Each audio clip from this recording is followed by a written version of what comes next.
लायक तारीफ़ है जनाब मोहम्मद अशफाक साहब, जिन्होंने आज अपने बच्चे के शादी के मौके पर हुजूर की महफिल मिलाद सजाई है। लेकिन ये जब वलीमा करेंगे तो खाने वालों की तादाद इतनी ही नहीं होगी है। अफसोस है कि मिलाद के नाम पर हमारे भाई नहीं आए और खाने पे आएंगे। शुरू से मुसलमान खाने के लिए आगे रहा है। बहुत ज़माना पहले की बात है कि 3 लोग अपने घर से सफ़र में निकले, 3 मज़हब के मानने वाले, एक ईसाई, दूसरा यहूदी, तीसरा मुसलमान। घर से रोटी ले लेके निकले तीनों, खा लिया, फिर भूख लगी तो कहीं सवाल किया, मांगा तो किसी को रहम आया तो एक प्याली खीर दे दिया। अब खाए वाले 3 और खीर एक प्याली। तीनों लेके बैठे, कहीं यार अगर सब कोई खावा जाए तो कोई भला न हो। तो तीनों में से एक आदमी खाए ले तो कम से कम उसका कुछ भला तो हो जाए। तो वह बात तो सही है, लेकिन खाए को भूख तो सबका लाग है। तो कहीं नहीं कर, रख दो और सो जाओ, और सोए के उठो, अपन अपन ख्वाब बयान करो। जिसका ख्वाब अच्छा होगा वो ये खीर खाएगा। खीर रख दी, तीनों लेट गए। यहूदी ईसाई जल्दी सोए इस लालच में कि सोएं जल्दी, ख्वाब देखें, फिर उठें, ख्वाब बयान करें, खीर खाएं। वो सो गए। और मुसलमान का बगैर खाए कहाँ नींद भैया। वो आंखें बंद किए, चुप्पे पड़ा। जब उन दोनों के नाक बाजा ला, खों खों करे लागे, तो समझ गया कि अभी गहरी नींद में।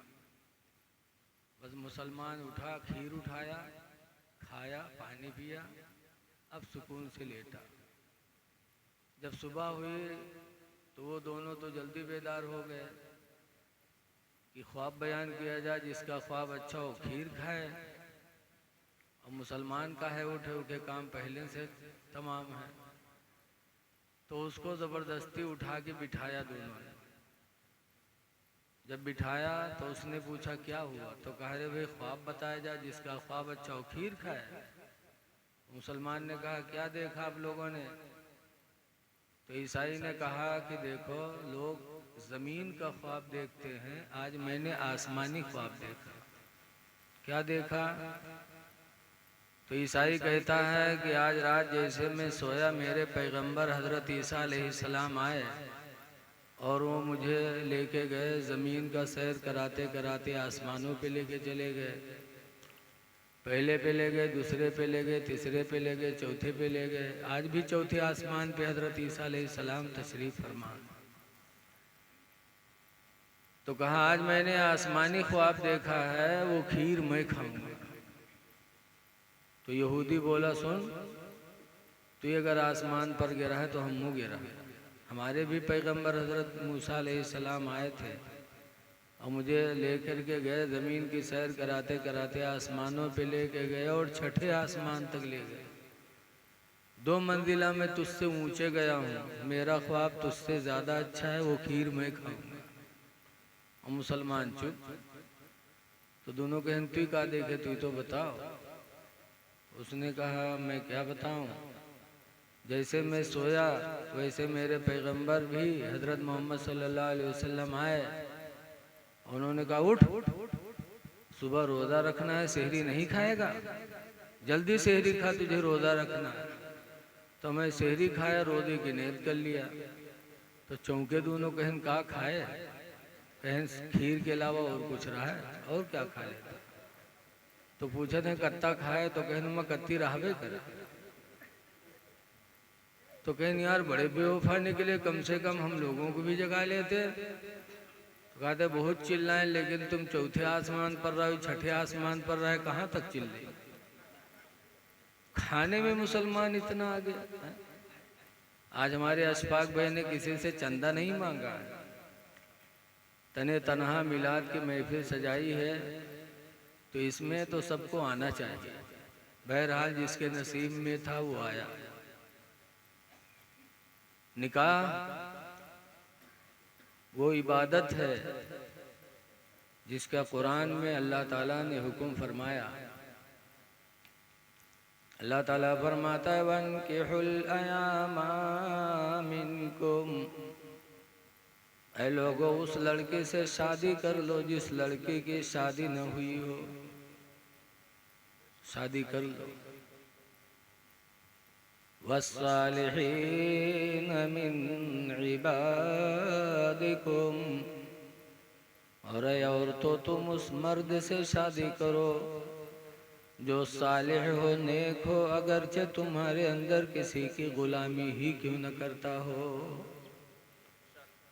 नेक देखो, नेक साले मर्द से शादी कर लो अगरचे वो गुलाम ही क्यों न हो।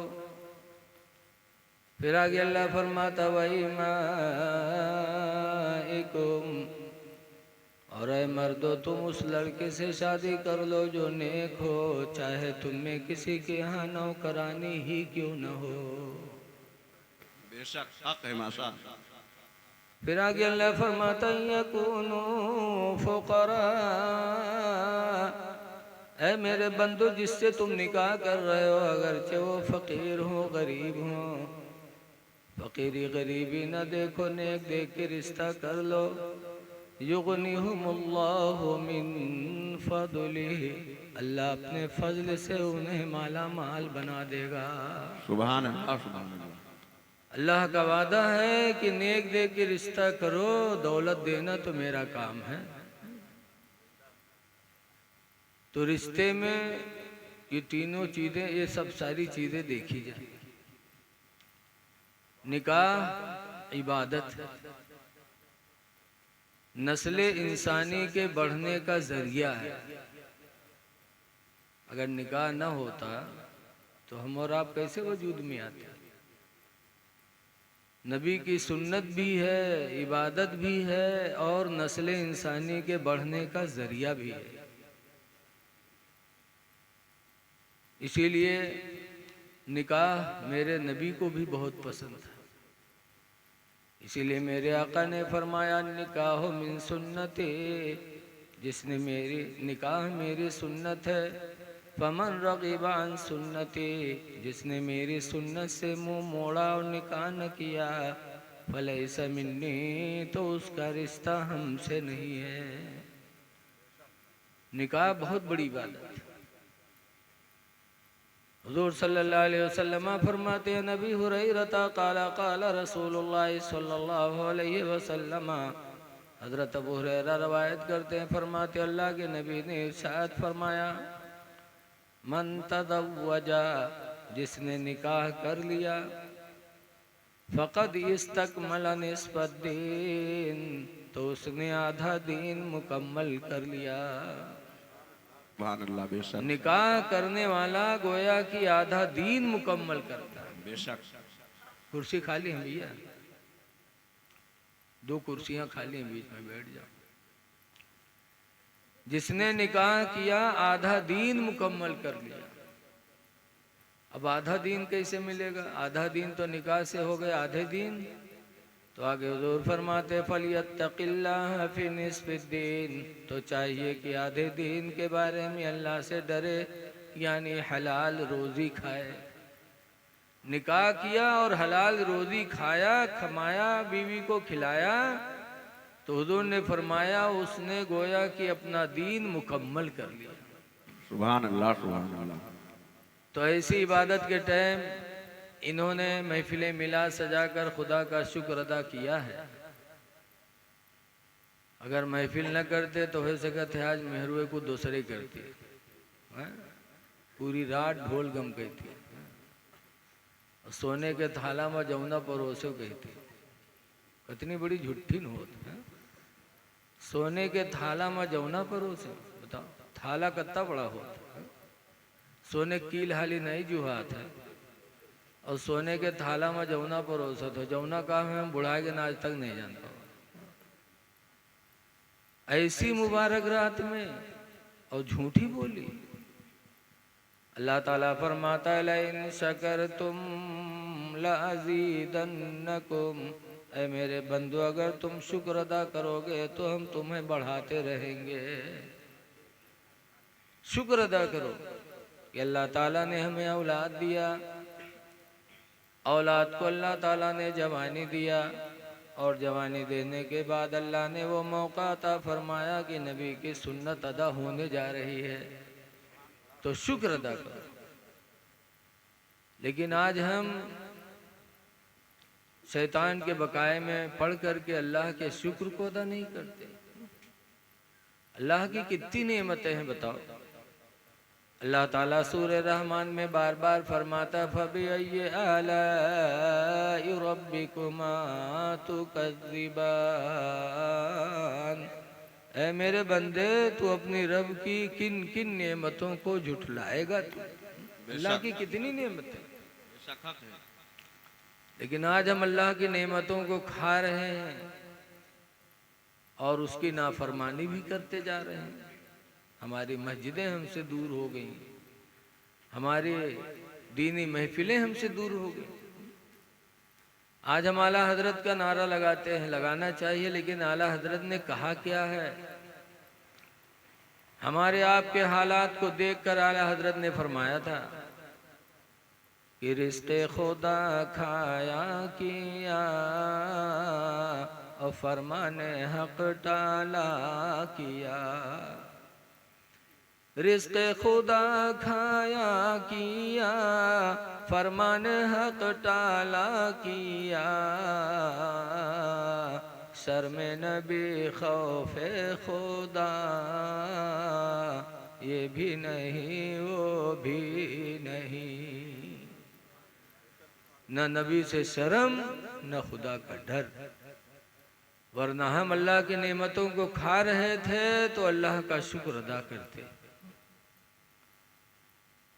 इसलिए लोगों, अल्लाह की नेमतों का चर्चा भी करो और अल्लाह की नेमतों का शुक्र अदा करो।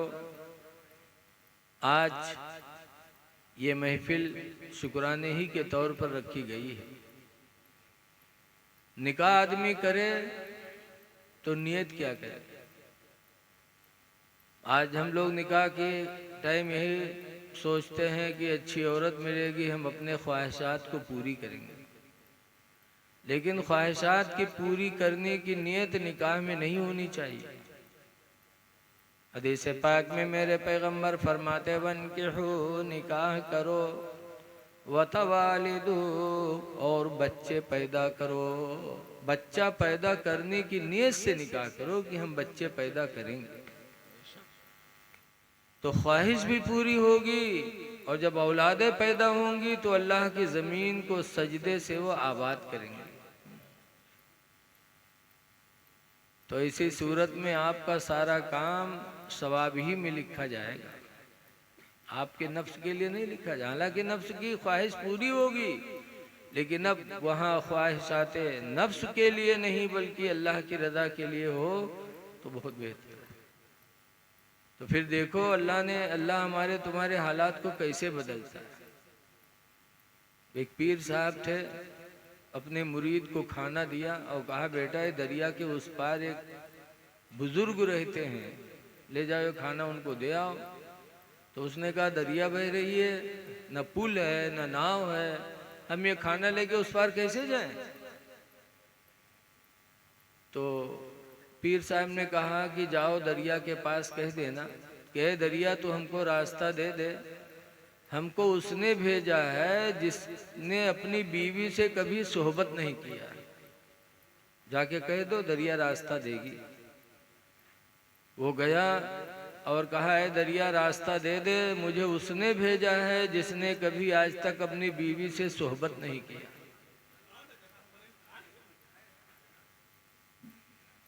आजा भैया आ जाओ यार, आ जाओ, पीछे ना डिस्टर्ब करो बोल करके।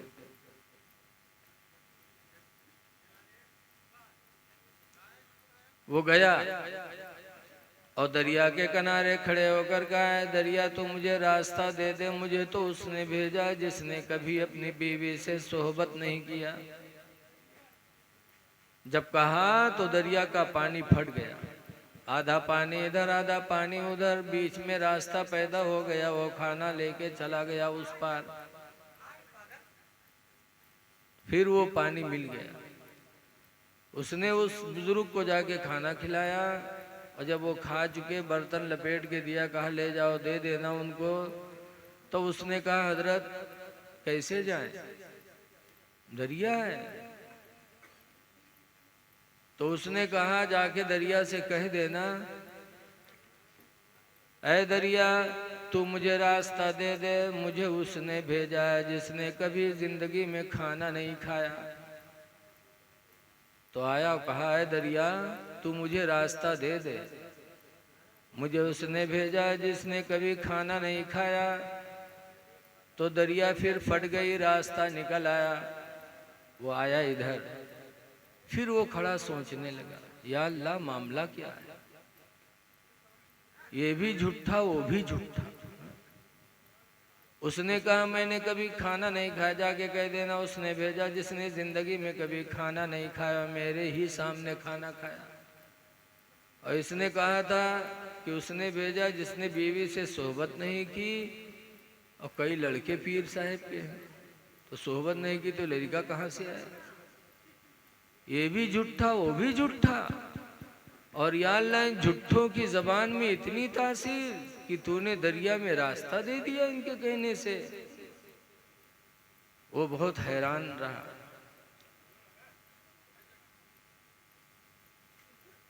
भैया यार हल्ला न मचाया, जिका आवे खोए जिका ना आवे खोए ना आए, आप आए के बैठ जाओ।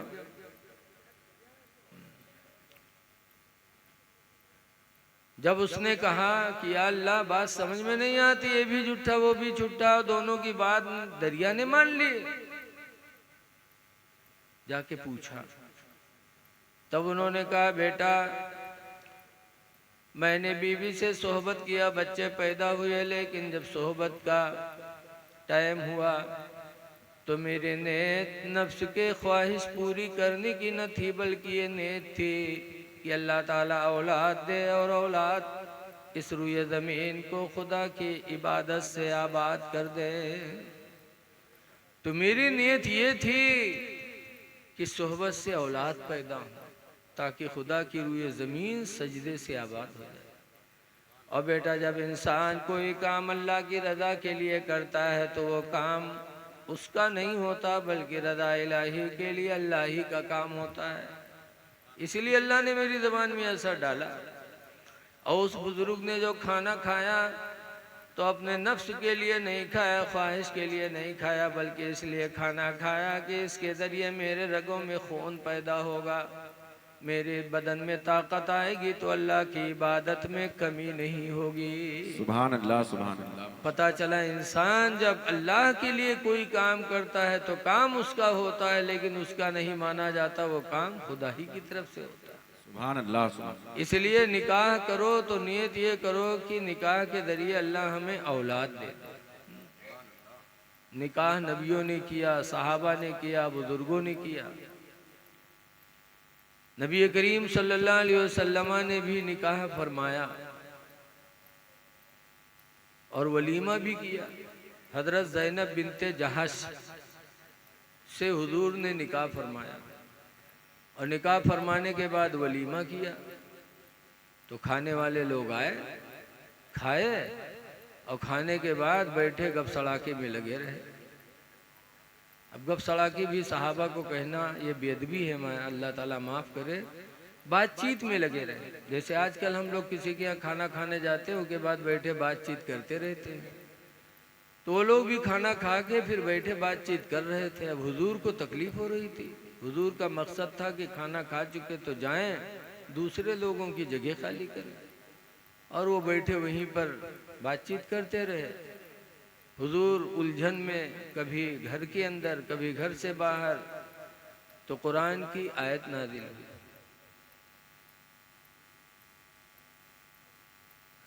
ये ईमान वालो जब तुम नबी के यहाँ खाना खाने आओ, खाना खा के निकल लो, गैर मुस्तानिसीन अली हदीस, बातचीत के लिए बैठ के जमा न रहो, बातचीत मत करो। हुजूर ने वलीमा फरमाया आज भी वलीमा किया जाता है, इसीलिए वलीमा को कहा जाता है कि नबी की सुन्नत है। लेकिन वलीमा मेरे नबी ने दो तरह का किया। ज़ैनब बिनते जहाज की शादी में वलीमा फरमाया हस्बे हैसियत। हस्बे हैसियत अल्लाह ताला ने तो नबी को खजानों की कुंजियाँ अता फरमाई थी, कुछ भी कर सकते थे, हुजूर ने औसतन किया। उसके बाद हज़रत सफ़िया से निकाह हुआ। सफ़िया हबश में थी, अल्लाह के नबी मदीने में थे। गायबाना निकाह हुजूर का सफ़िया से हबशा के बादशाह नज्जाशी ने किया और फिर सफ़िया हबश से रुखसत होकर मदीना आई। जब मदीना आई तो हुजूर ने उसमें भी वलीमा फरमाया। तो उसमें क्या वलीमा फरमाया? रोटी और रोटी में खजूर मिला करके मलीदा बनाया और वही मलीदा मदीने में तकसीम कराया और कहा है लोगों यही मेरे वलीमा का खाना है। दो तरह का वलीमा किया, एक बिल्कुल हल्का फुल्का रोटी का मलीदा बनवा दिया बैठा दिया और एक में भरपूर वलीमा फरमाया। क्यों? तालीमी उम्मत के लिए कि हमारी उम्मत में अल्लाह ताला किसी को तौफीक दे तो वो अपनी तौफीक के मुताबिक वलीमा करे, और अगर कोई गरीब हो तो गरीबी की हैसियत से भी जिस तरह हो सके करे, लेकिन इसके लिए कर्जा न ले, खेत न बेचे, ज़मीन गिरवी न रखे। लेकिन आज अफसोस है कि कुछ रिश्तेदार ऐसे हैं जो रिश्तेदार की गर्दन पे लात रख देते हैं। बारात लेके जाएंगे तो कहेंगे 300 बाराती आएंगे, बिटिया वाला कहे नहीं 150 चले आए, कहीं 150 तो हमारे घर ही माँ, 150 और हमारे मिले वाले हैं, हम आपके यहाँ लेके आएंगे 300। अब भाई उसकी पहुंच नहीं है तो आप 300 क्यों लेके जाओगे? आपके 150 ताल्लुकात हैं, आप अपने घर पे दोस्ती करिए। आजकल बहुत से कहे मौला साहब बारात में जरूर आवे के, चाहे हमारे यहाँ आए चाहे ना आए, लेकिन बारात में आवे के का है नाम इनके पैदा हुई, रकम दूसरे की लगी। अरे रकम तो ससुराल की लगेगी, इनके घर से क्या जाएगा? नाम इनका होगा फला की बारात में गए थे, बहुत अच्छा खाना खाया। जितने बाराती मांगे उतने ही ले जाना चाहिए। अगर 10-5 भी बढ़ गए तो समझो वो गए लुटेरे बन के, गए डाकू बन के, वापस आए तो लुटेरे बन के आए। उन्होंने वलीमा का खाना नहीं खाया, वो तो चोरी करके आए। इसीलिए जितने लोगों को बुलाया जाए उतने ही लोगों को ले जाया जाए। लेकिन आज फरमाइश करके अपने रिश्तेदार को मुसीबत में डालते हैं। अल्लाह ताला ने कुरान करीम में जहाँ माँ बाप के साथ भलाई का हुक्म दिया वहीं पर यह भी फरमाया वज़िल क़ुरबा वल यतामा वल मसाकीन, रिश्तेदारों पर एहसान करो, यतीमों पर करो, बेवाओं पर करो। तो यतीम पे जैसे एहसान का हुक्म है वैसे रिश्तेदार पर भी है। और वहां जाने के बाद फरमाइश करना ये और गलत बात है कि ये चाहिए वो चाहिए। रिश्तेदारों का ख्याल रखो और वलीमा करो। वलीमा में मेरे नबी की सुन्नत है जैसे कि मैंने बताया, लेकिन याद रखो वलीमा का खाना सबसे बुरा भी मेरे नबी ने बताया। हदीस पाक में नबी हुरैरा काला काला रसूलुल्लाह सल्लल्लाहु अलैहि वसल्लम, हजरत अबू हुरैरा से रवायत है, फरमाते अल्लाह के रसूल ने इरशाद फरमाया शर्रु तामी तामुल वलीमा, खानों में सबसे बुरा खाना वलीमा का है। कौन वलीमा? युदआ लहल अग़निया, जिसमें मालदारों को बुलाया जाए, वही तुरकुल गुरबा, और गरीबों को छोड़ दिया जाए। ऐसा वलीमा मेरे नबी ने फरमाया सबसे बदतर खाना। इसलिए हमें जब वलीमा की तौफीक हो तो इस चीज़ का भी हम ध्यान दें। लेकिन एक चीज़ आज देखी जाती है कि शादी होने के बाद जब वलीमा हो जाता तो देखा जाता कि नालियाँ खानों से भरी हुई, चावल के ढेर दरवाजे पड़े हैं, ऐ लोगों, रोज़ियों की ताज़ीम करो। हज़रत उमर फ़ारूक आज़म रज़ी अल्लाह ताला अन्हु हुज़ूर के साथ जा रहे थे। रास्ते में एक रोटी का टुकड़ा पड़ा था तो हज़रत उमर ने उठा लिया और साफ करके खा लिया। सरकार फरमाते, उमर तुमने रोज़ी की ताज़ीम की है, इसकी बरकत से अल्लाह तुम्हारे पेट की बीमारियों को भी दूर फरमाएगा और ज़िंदगी में अल्लाह कभी तुमको मुहताज नहीं करेगा। पता चला इंसान जब रोज़ी की इज्जत करता है तो बीमारियों से भी महफूज रहता है और तंगदस्तियों से भी बचता है। इसलिए हमें शादियों के मौके पर इन चीज़ों का ख्याल रखना बेहद ज़रूरी है। आज बहुत से लोग बिटिया वाले अपने दामाद के यहाँ जब मंगनी छिदाई हुई तो सोने की अंगूठी लेके जी हैं दे। सोने की अंगूठी दामाद को देना जायज़ है?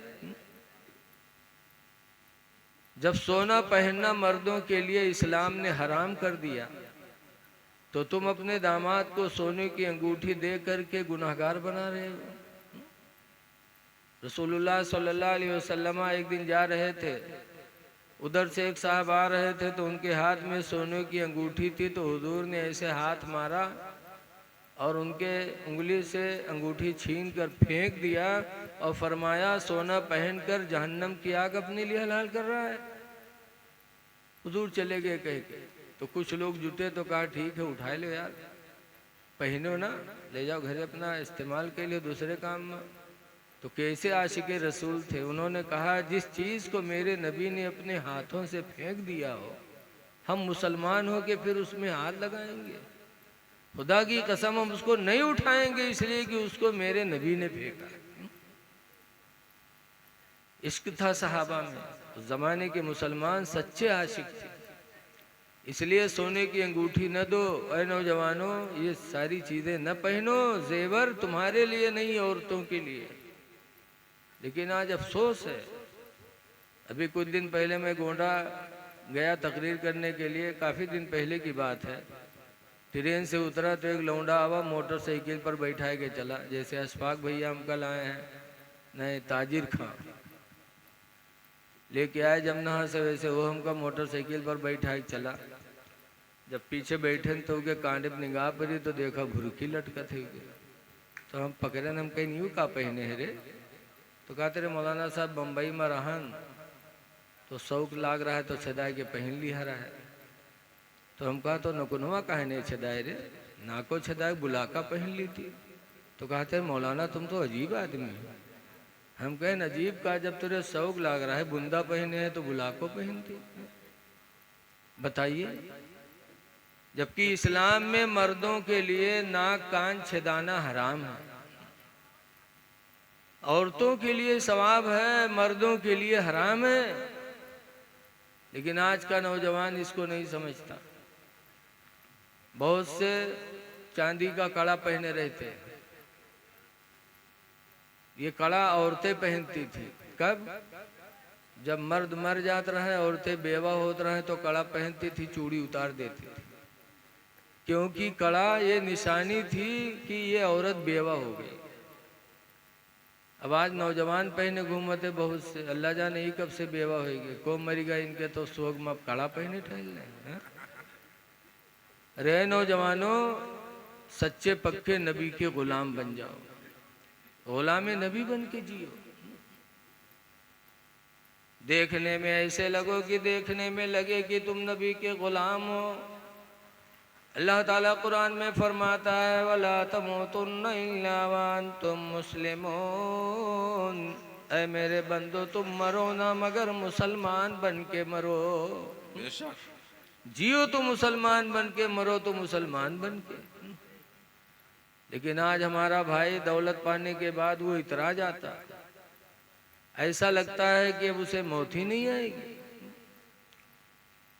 4 दिन की जिंदगी में नबी की गुलामी का कलादा गले में डाल लो। एक जमाना था मिर्जा गालिब का, दिल्ली के रहने वाले बहुत बड़े शायर थे। तो उनका कलाम पूरे भारत में मशहूर था। उस वक्त अफगानिस्तान, काबुल वगैरह सब भारत में था। तो काबुल का एक आदमी आया दिल्ली मिर्जा गालिब को देखने के लिए कि इतने बड़े शायर हैं, चलो देखें कैसे हैं।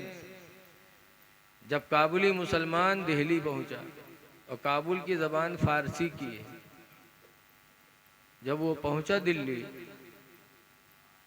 और मिर्ज़ा गालिब के दरवाजे पर जब पहुंचा ज़ियारत के लिए, तो वहाँ मिर्ज़ा गालिब लिए शुरू किए रहे शीशा, दाढ़ी छील रहे थे। काबुली मुसलमान ने देखा तो कहा, जनाबे आगा मुसलमान हस्ती, जनाबे आका तुम मुसलमान हो, व रेशमी तराशी हो, दाढ़ी छील रहे हो। उसको ताज्जुब हो कि मुसलमान हो क्यों दाढ़ी बना रहा है। तो मिर्जा गालिब तंज में आके कहते, भले रेशमी तराशम, हाँ हाँ मैं दाढ़ी छील रहा हूँ, दाढ़ी के बाल छील रहा हूँ। दिले कसेरा नमी तराशम, मैं किसी के दिल को नहीं छील रहा हूँ। तब मिर्जा गालिब के दरवाजे पर उस काबुली मुसलमान ने कहा था, दिले रसूलुल्लाह मी तराशी, तुम रसूलुल्लाह का दिल छील रहे हो, बाल नहीं छील रहे हो दाढ़ी से, बल्कि नबी का दिल छील रहे हो। ये बोली 3 मरतबा बोला, दिले रसूलुल्लाह मी तराशी, दिले रसूलुल्लाह मी तराशी। ये कह करके उसके मुंह से चीख निकली और बेहोश होकर जमीन पे गिर गया। तब मिर्जा गालिब के दिल पे असर पहुंचा। काबुली जब होश में आया तो मिर्जा गालिब रोने लगे, कहने लगे, मेरे भाई तुम मेरे मेहमान बन के नहीं आए, तुम तो मेरे लिए कोई हिदायत का फरिश्ता बन के आए थे। उसी दिन से मिर्जा गालिब रोए और चेहरे पे सुन्नते रसूलुल्लाह को सजा लिया। मैंने एक मोबाइल पे देखा था कि हुजूर मुफ्ती आदम हिंद अलैहिर्रहमा आला हजरत के साहिबजादे हैं। इनसे पूछा गया कि हुजूर दाढ़ी बनवाना कैसा है, तो हजरत ने फरमाया, दाढ़ी बनवाना मस्जिद को गिराना दोनों बराबर। अरे कैसे? तो हुजूर ने फरमाया, हुजूर मुफ्ती आदम हिंद ने, कि मस्जिद इस्लाम की निशानी और दाढ़ी ये भी इस्लाम की निशानी। आप सफ़र करो और किसी गांव में मस्जिद का मीनारा नज़र आ जाए तो आपको फ़ौरन यकीन होगा कि इस बस्ती में मुसलमान हैं, तभी मस्जिद का मीनारा चमक रहा है। आज हमारा भाई इस तरह दीन से दूर हो रहा है। ऐ लोगों, 4 दिन की ज़िंदगी अल्लाह ने दी है, नबी के सच्चे पक्के वफादार बन जाओ।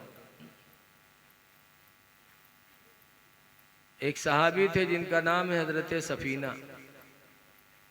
जा रहे थे जिहाद में, साथियों से बिछड़ गए तो रास्ते में जंगल पड़ गया। जैसे जंगल में घुसे वैसे जंगल का शेर सामने आ गया। छरनियापुर वाले, तुम बताओ, तुमका कहूँ गन्ना खेत में शेर मिल जाए, जंगल में तो का हाल हुई बताओ। नीचे कपड़ा तो पहलन खराब हुई जी, बाद में का हुई अल्लाह ही बेहतर जाने।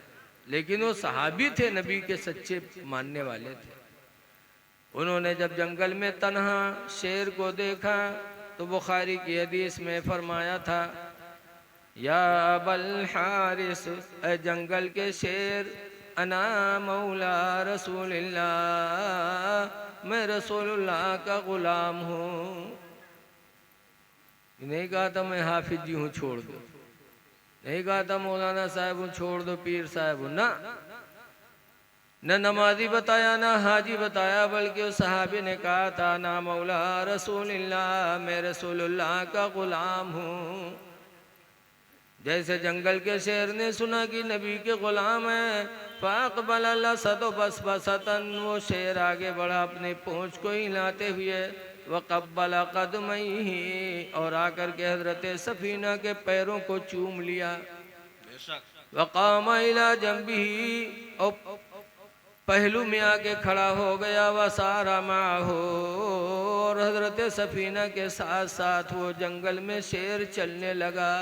सुभान अल्लाह, सुभान अल्लाह। ये सोच कर चलने लगा कि नबी के गुलाम जा रहे हैं, कहीं दूसरी चीज़ नबी के गुलाम को तकलीफ न दे दे। तो जंगल का शेर नबी के गुलाम का निगरा बन गया। ऐ लोगों, ये थे सहाबी जिनको नाज था कि हम नबी के गुलाम हैं। और आज हम मुसलमान हो के न हमारे चेहरे से लगता, न हमारे लिबास से लगता। याद रखो, लोगों ने नबी की मोहब्बत में जाने दे दी और आज हम नबी की मोहब्बत में चेहरे पे दाढ़ी नहीं सजा सकते। आप सहाबा की तारीख पढ़ो कि उन्होंने क्या से क्या किया। एक सहाबी जिनका नाम हजरत खब्बाब है, मदीने मुनव्वरा की एक गली से जा रहे थे, हवा तेज चल रही थी। इतनी तेज हवा चली कि हजरत खब्बाब का कुर्ता उड़ा और पीठ खुल गई। और कहीं हजरत उमर खड़े थे, उनकी निगाह खब्बाब की पीठ पर पड़ी तो देखा कि खब्बाब की पीठ पर जले हुए निशानात मौजूद हैं। तो हजरत उमर आगे बढ़े, कहा खब्बाब रुको। रोका। फिर हजरत उमर कहते खब्बाब ये तुम्हारी पीठ पे जले हुए निशानात कैसे हैं? तब खब्बाब ने कहा था अमीरुल मोमिनीन उमर, ये उस जमाने की निशानात हैं जब आपने इस्लाम को कबूल नहीं किया था, आप कुफ्र में थे। अल्हम्दुलिल्लाह उस वक्त हमने इस्लाम को गले से लगाया था। सुभान अल्लाह सुभान अल्लाह। तो लोगों ने मुझे आँख के अंगारों पे लिटा दिया था, कहता है खब्बाब इस्लाम छोड़ दो, कलमा पढ़ना छोड़ दो वरना तुम्हें जला के राख कर देंगे।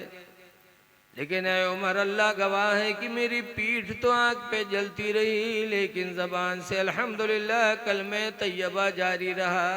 सुभान अल्लाह सुभान अल्लाह। हजरत उमर रोने लगे और रो रो के कहते हैं खब्बाब इस्लाम के लिए इतनी तकलीफ उठाई।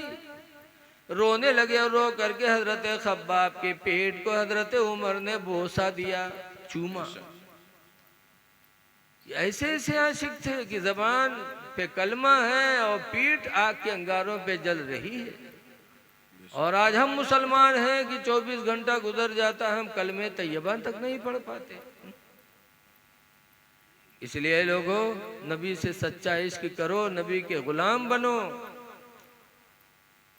कलमे तैयबा का विर्द करते रहो। अभी हजरत ने तकरीर किया कि अबू हुरैरा रदी अल्लाह अन्हु से सरकार ने फरमाया था जाके कह दो जिसने ला इलाहा इल्लल्लाह पढ़ा उसका मकाम जन्नत है।